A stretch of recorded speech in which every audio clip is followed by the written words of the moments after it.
At the Chamber, we talk a lot about that nothing impacts a life more than a job. Nothing is more devastating to a family than a loss of a job, and nothing can turn around your future than a good job. And that the business we're in is putting Coloradans to work, and that's what we devote ourselves to do. And so I fundamentally believe that it changes people's lives, and it changes our economy and our community and our region, and it matters. And it's not hard to get motivated for me about putting people to work, and it feels good.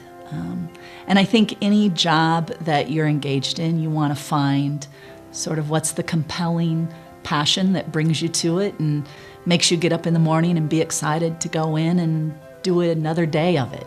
And I feel very, very, very blessed to be able to do that for this region and this community.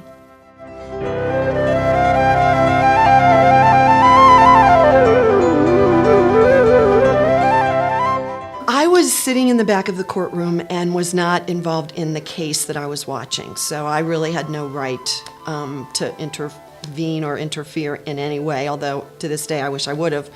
But the case involved a little 2-year-old child who had been in foster care for almost his entire 2 years because he had parents that were clearly incapable of taking care of him.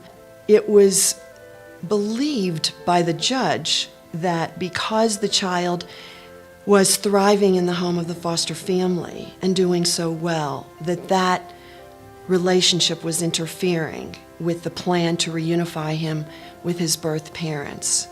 And so, on the spur of the moment, with no notice to the family and no transition for the child, that judge ordered the immediate removal of that child from that family, not to send him back home, which would have been bad enough, but to move him to a stranger, to move him to another foster family, so that that relationship would not interfere with the court's plan. And nobody in that courtroom stood up and said no, or wait, or please, judge, reconsider. Everybody was silent, and nobody considered the trauma to that little 2-year-old of just one day having somebody come and whisk him away to some place that he has no knowledge about or experience with, or to strangers, literally to strangers. And I walked out of that courtroom and said, I need to start an agency that's about justice. It's about justice for kids. And that's what I did.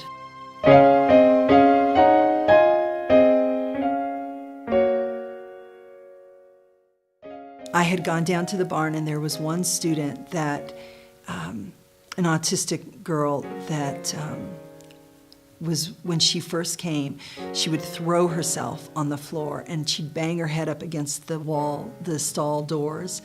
And I thought, oh, this, wow. I mean, I'd not seen anything that intense before. And so I kept working with the therapist saying, okay, have we tried this? And this is me just being a mom. I mean, just that instinctual, my gut of, okay, we'll try this, this, and this. So I would work with them and we'd try different things. And then a few months after, I walked into the barn and I hear this giggling. And you know when someone's laughing and it's just contagious? And I walk in and here she is on the horse, and she has a hula hoop, and she's flipping the hula hoop up and down over the horse's head, and the laughter was the most wonderful sound. And I see her father out of the corner of my eye, and he walks up to me and he gave me a hug and started crying and said, Bear, thank you for not giving up on her. And even as I say that, I said, of course not. I was not about to give up on her. And he just said, you look at this. I said, I know, look at this. She's laughing. And so that's what keeps me going. I know we're making a difference.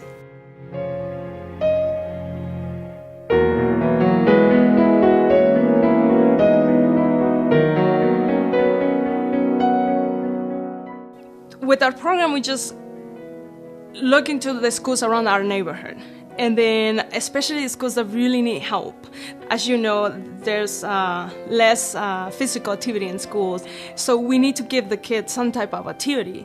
So we partner up with schools, and we come in and do a clinic, free clinic for a week. Instead of having the PE class, they have like a soccer camp, and they see us, at least every class see us once, and that's how we get the kids involved. And if they want to register and be part of our program, then they're able to. For example, when they come to our organization, they either been discouraged before, or they're not very confident.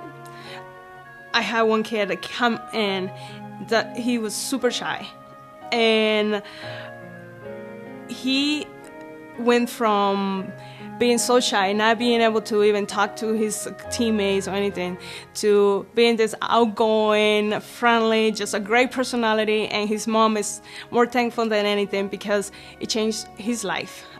His grades went up. He's doing better at home. And of course, he's a great soccer player now, so he's doing great. So we seeing the difference, changing them, and how their self-esteem just bumps up tremendously when they find something they love. It's just the greatest thing.